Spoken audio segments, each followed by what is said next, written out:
తెలియదు అన్నట్టుగా ఇప్పుడు రోజు కూలుస్తున్న దగ్గర ఎన్ని స్మారక స్తూపాలు కట్టాలో ఆయన మర్చిపోయాడు. రోజు కూలుస్తారు మీరు మాట్లాడేటప్పుడు విన్నా, మీరు కూడా వింటా నేర్చుకోండి దయచేసి. వినాలి చెప్పండి సాయి గారు, మీరు వినమని చెప్పండి, లేదంటే ఆయన మాట్లాడండి. నేను ఆగుతాను, మళ్ళీ ఆయన మాట్లాడినా మాట్లాడు. చెప్పండి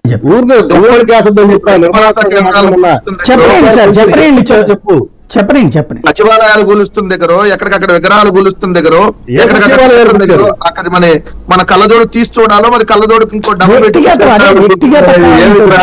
సచివాలయం ఏ సచివాలయం ఎక్కడ మేము వెరిఫై చేస్తాం.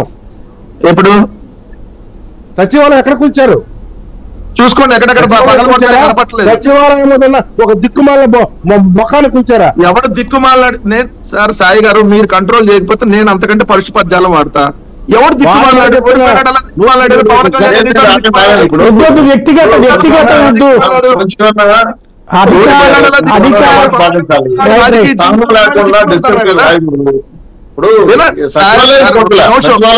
తప్పది. విగ్రహాలు కూర్చారు, పగలబట్టండి అవన్నీ మీకు కనపడవాలంటే ప్రజలకు కనపడతాయి. డెఫినెట్లీ ప్రజాస్వామ్యంలో ప్రజల తీర్పు అల్టిమేట్.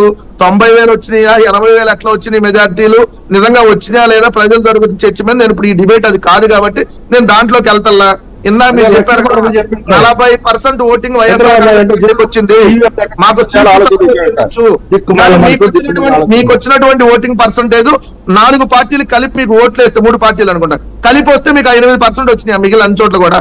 అది గుర్తెరగకుండా మనం ఏదో ఒకసారి 20 సీట్లు గెలవగానే దాన్ని ఆ వాపు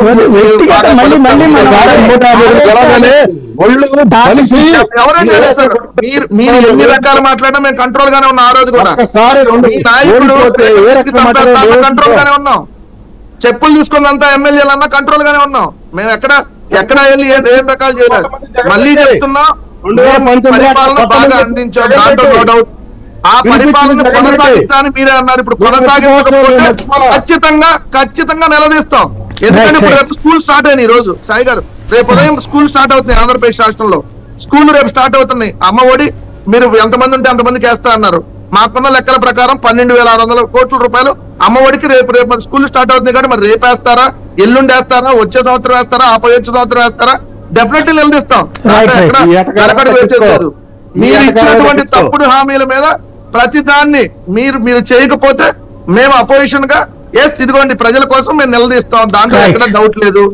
బలమైనటువంటి పార్టీ వైఎస్ఆర్ కాంగ్రెస్ పార్టీ. ఈ రోజు కూడా రాజ్యసభలో 11 కావచ్చు, లోక్సభలో 15 ఎంపీ సీట్లతో ఉంటాము. గారు మీరు ఆయన మాట్లాడేటప్పుడు మరి దిక్కుమాలిన తరం ఇప్పుడు ఓడిపోయి